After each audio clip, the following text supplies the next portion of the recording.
Graças a paz. Mais uma vez estou aqui para trazer mais uma série de vídeos. Na verdade, agora será um pouco mais curto. Serão 2 vídeos que irá nos trazer um único pensamento. Já não é de hoje que eu estou com essa vontade, essa enorme vontade de falar sobre a unidade cristã. Algo que é super urgente para os nossos dias, pois se encontra uma tremenda bagunça, tanto nas redes sociais, tanto dentro das congregações. Parece uma disputa interminável. Então, espero que você venha comigo nesses 2 vídeos e acompanhe para que possamos compreender o que é de fato necessário nessa vida cristã e coisas que devemos urgentemente jogar fora, tirar do nosso meio. Então vamos lá. Antes da leitura bíblica, eu quero trazer um texto para vocês, que é um trecho bem curto de um artigo que Deus me permitiu fazer. Para quem quiser, eu vou deixar o link da onde vocês podem acessar esse artigo na descrição do vídeo. E vamos lá. Controvérsias, debates, discussões teológicas sempre existiram, mas parece que com o decorrer dos tempos, todas essas coisas vêm se intensificando. Quem de fato tem razão? Quem está mais próximo da verdade? Quem está mais próximo da verdade? Qual doutrina é a mais bíblica? Isso são perguntas que normalmente se faz o tempo inteiro. Debates teológicos, distinção de doutrinas, isso tem se intensificado a cada dia mais. E muito possivelmente você tem se envolvido com isso. Mas de que forma que você tem se envolvido? Da forma correta ou da forma errada? Um debate, ele é saudável desde a maneira que se haja um respeito entre irmãos. Um debate, ele é saudável desde que haja compreensão de ambas as partes que aquele debate ali tem diferenças de pensamentos. Não é algo que temos que viver nos gladiando, trazendo pessoas que nem bíblica são, trazendo homens que não estão na Bíblia, como se essas pessoas tivessem sido inspiradas por Deus. Sabemos sim que todos aqueles profetas, apóstolos e discípulos que estão aqui na Bíblia, que escreveram um livro ou uma carta, eles foram inspirados por Deus. Antes de continuar, só quero ressaltar uma coisa. Não pense você que no decorrer desse vídeo eu estarei aqui indo contra a teologia, indo contra as doutrinas, indo contra a qualquer verdade que você tome para você. A única coisa que eu quero é uma centralidade, é uma unidade, que ninguém venha esquecer que o irmão que você vai debater, ele é um cristão. Ou até mesmo aqueles que você não considera como tal, não é dessa forma que você tem tratado que vai trazer ele a ser da forma que você acha que ele deve ser. Então vamos ao primeiro texto. Livro de 1 Coríntios, capítulo 1. A partir do verso 10.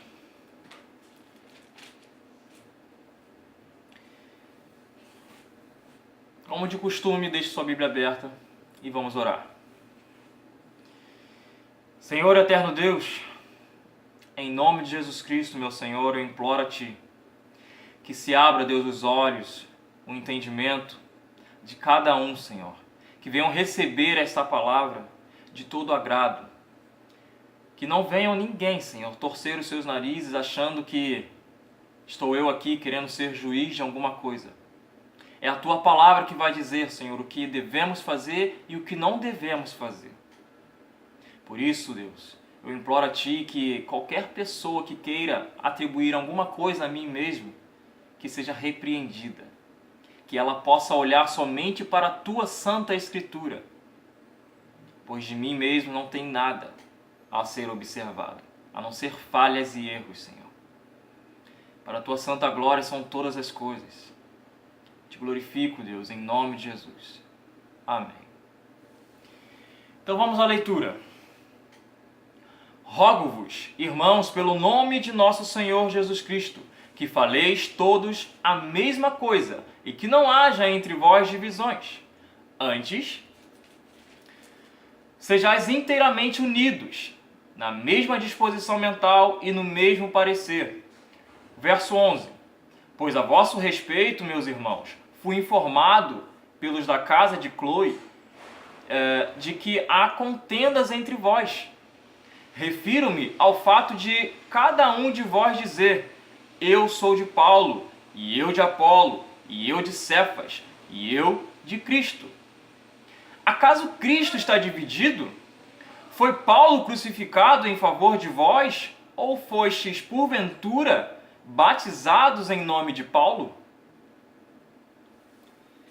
É exatamente isso que tem acontecido.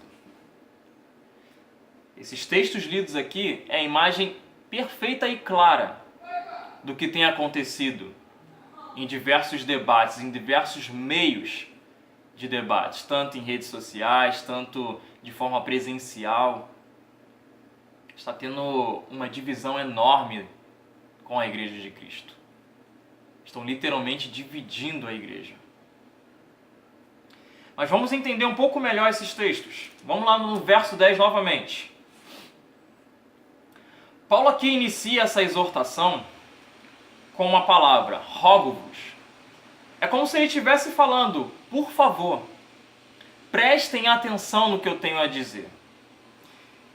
E logo em seguida, ele dá uma frase completa que podemos entender como: pelo amor de Deus, como uma expressão popular, pelo amor de Deus, pelo nome de nosso Senhor Jesus Cristo, ouça o que eu tenho a dizer. De quão importante é o que Paulo tinha a tratar, ele inicia assim. E ele completa: que faleis todos a mesma coisa, ou seja, que todos falem somente um evangelho. Qual é a necessidade de ter essa divisão? Que orgulho é esse? Que ego é esse que você não pode escutar o outro irmão? Ou até mesmo comparar com tudo que está sendo dito biblicamente e dar o braço a torcer? Não é para o irmão, mas sim para o que está escrito. Diversas pessoas acabam por cometer erros, e não é erro humano, é erro bíblico, por não dar o braço a torcer. Prefere ficar com o seu ego, com o seu orgulho, e não ouvir o que a Bíblia tem a dizer. Do contrário, ninguém tem razão. Que tenhamos um só evangelho em nossa mente. Que não haja entre vós divisões. É o que diz o texto também. Que vem a dizer isso? Eu entendo que, como o nosso Senhor Jesus Cristo uma vez já nos disse, em sua oração sacerdotal, que todos sejam um, como é o Pai em Cristo. Antes, sejais inteiramente unidos, ou seja, não quebrem a corrente, o elo que une a igreja. E que sejam na mesma, e que tenham que todos estejam na mesma disposição mental e no mesmo parecer. Irmãos, esse início de exortação aqui é para mim, é para você.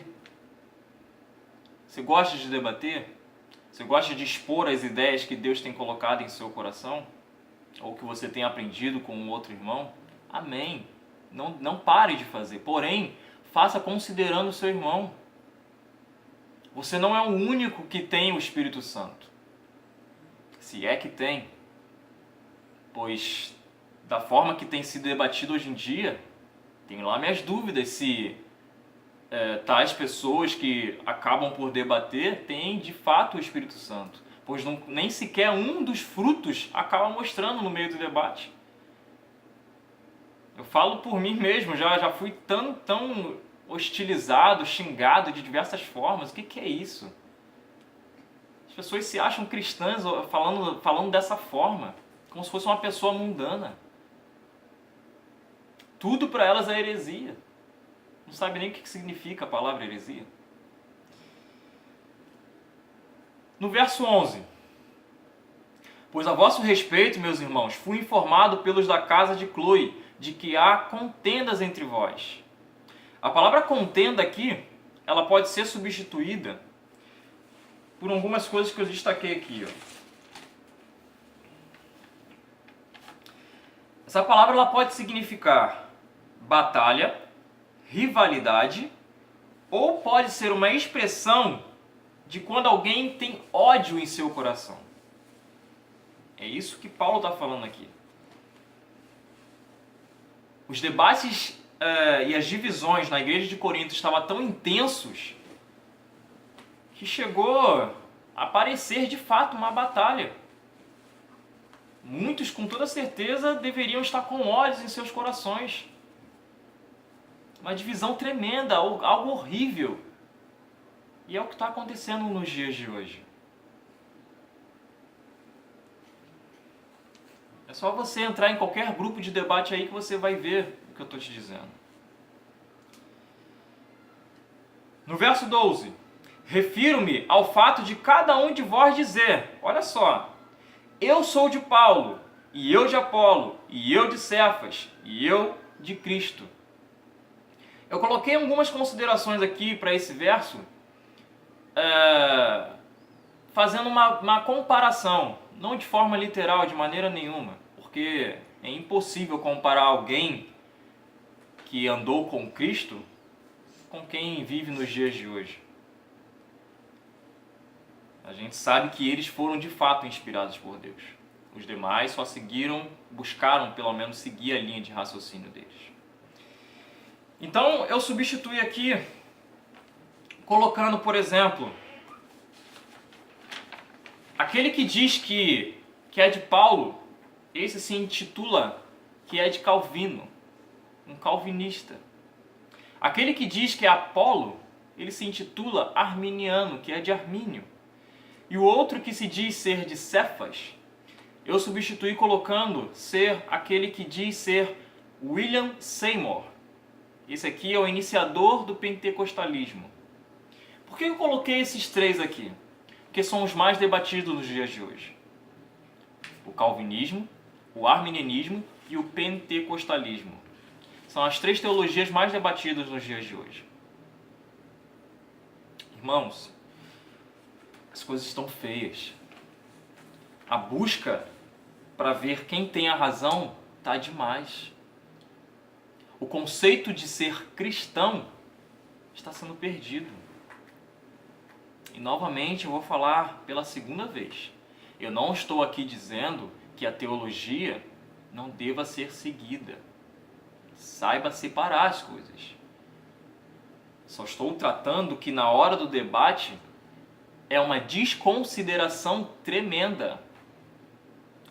As pessoas de maneira nenhuma vão considerar que um calvinista seja um cristão. Chamam um calvinista de herege.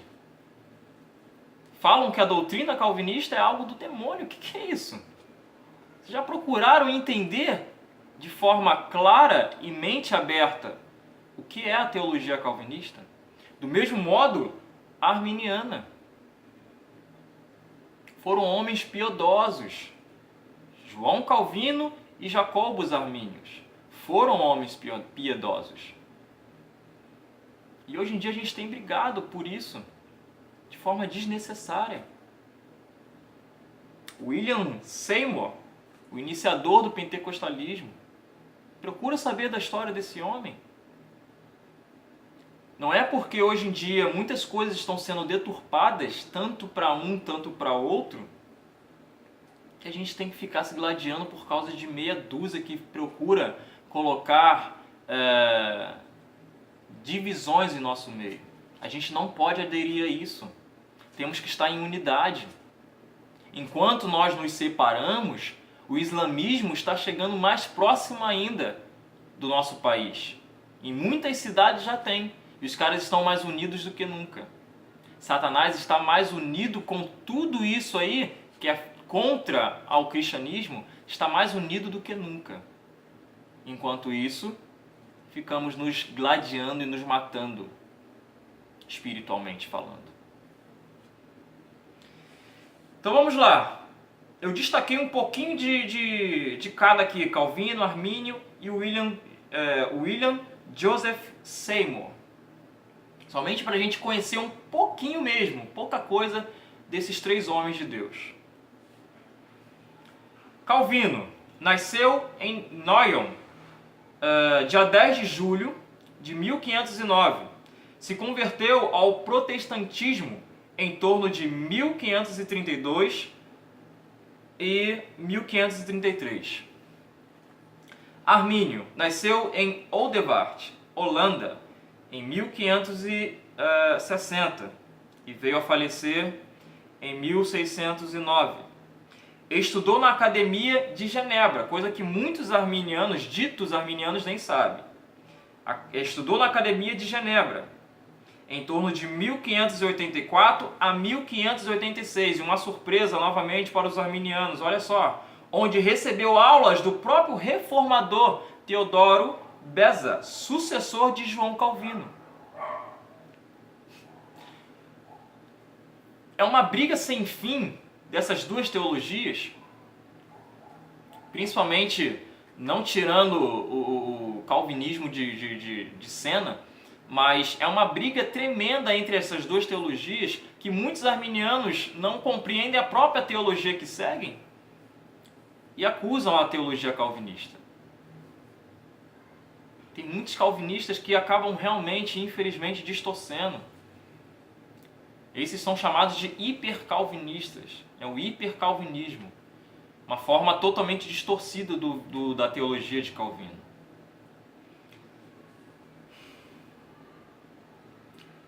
E William Joseph Seymour. Ele nasceu em Centerville, Louisiana, dia 2 de maio de 1870. E faleceu dia 28 de setembro de 1922. Foi um pastor iniciador do movimento religioso denominado de pentecostalismo. Os pentecostais, irmãos, apesar de não serem reformados, eles, claro, os verdadeiros pentecostais, aqueles que têm um coração regenerado, buscam uma vida cristã com Deus, esses são cristãos de verdade. Não é porque eles creem em coisas diferentes dos reformados que eles têm que ser utilizados da forma que eles são, não. Não tem. Está muito errado. E quando eu falo de erro, eu aponto para mim mesmo, porque eu, um tempo atrás, eu fazia muito isso. De vez em quando aparece alguma coisa que é absurda, de pessoas que estão dentro do pentecostalismo, porém não são nem dignos de serem chamados assim, porque deturpam a teologia deles, e agora já não coloco qual é a correta, qual é a certa, mas sim que dentro do contexto pentecostal tem muitos que distorcem, principalmente os chamados neopentecostal, e fica uma coisa horrível. Fica uma coisa horrível. É triste o que acontece. A gente tem que levar em consideração, irmãos. A gente tem que levar em consideração. Vamos lá em 1 Coríntios capítulo 3, verso 3.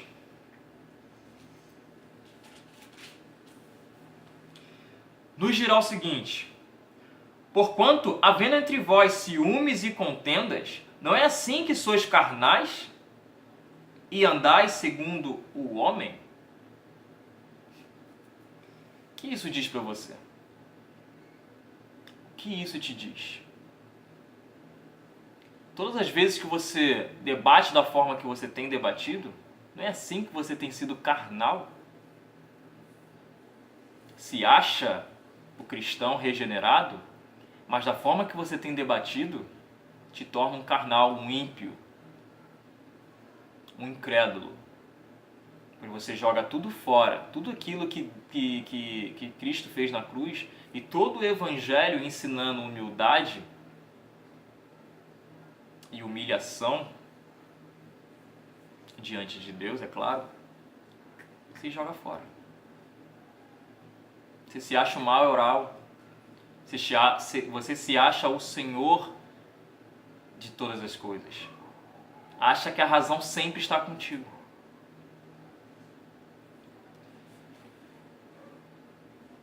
Completando, vamos lá no verso, voltando de novo em 1 Coríntios capítulo 1, completando, falando sobre o verso 13. Acaso Cristo está dividido? Foi Paulo crucificado em favor de vós, ou fostes porventura batizados em nome de Paulo? Eu destaquei aqui, trazendo uma referência, lá de Efésios capítulo 4, verso 5. Vamos até lá.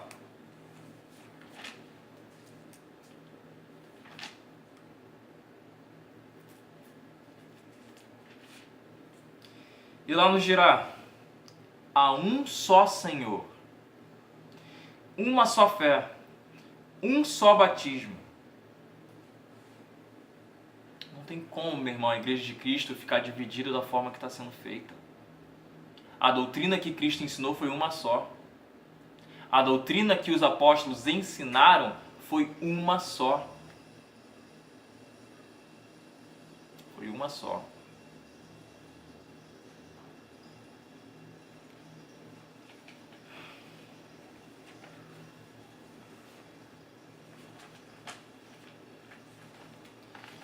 As coisas estão feias, meus irmãos. Estão muito feias. De maneira nenhuma pode continuar da forma que está.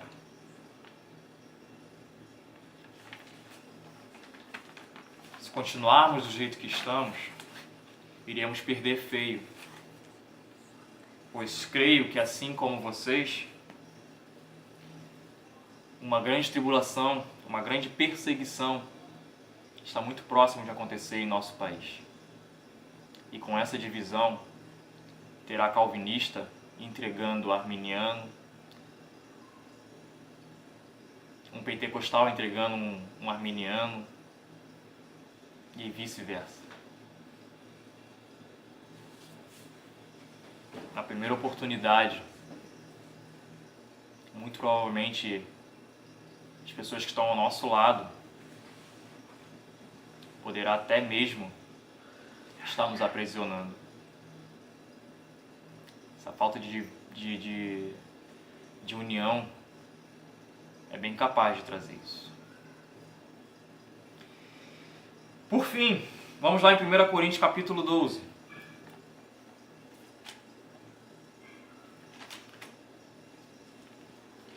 A partir do verso 12.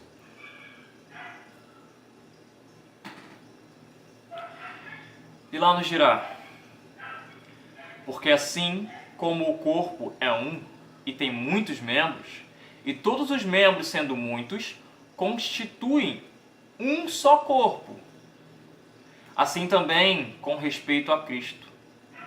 Pois em um só Espírito todos nós fomos batizados em um corpo, quer judeu, quer gregos, quer escravos, quer livres. E a todos nós foi dado beber de um só Espírito. Irmão, se você passar a desconsiderar o seu irmão, achando que ele é menos cristão do que você, acredite, se porventura algum dia você vir a precisar desse irmão que você desconsidera, você não vai conseguir ter a ajuda dele. Se você por algum momento achou que ele não é tão cristão quanto você, ore por ele. Não deixe de falar sobre a palavra também, mas ore por ele. Se você já falou uma vez, amém. Se já falou mais uma vez, amém. Agora, vem o processo de orar. Ore por essa vida. Pare de debater da forma que você tem debatido. Querendo brigar, querendo discutir. O debate não é uma discussão. O debate é uma conversa de exposição de ideias. Nada além disso. Vamos orar? Senhor eterno Deus, Pai amado, que todos quantos, Senhor, ouviram e viram esta mensagem, venham compreender o sentido dela, Senhor. Que não haja mais contenda em nosso meio, mas que venhamos buscar uma união, Senhor. Um só pensamento, em um só corpo, um só evangelho. Para a tua santa glória, Deus, em nome de Jesus. Amém. E lembre-se, meus irmãos, o justo viverá por fé.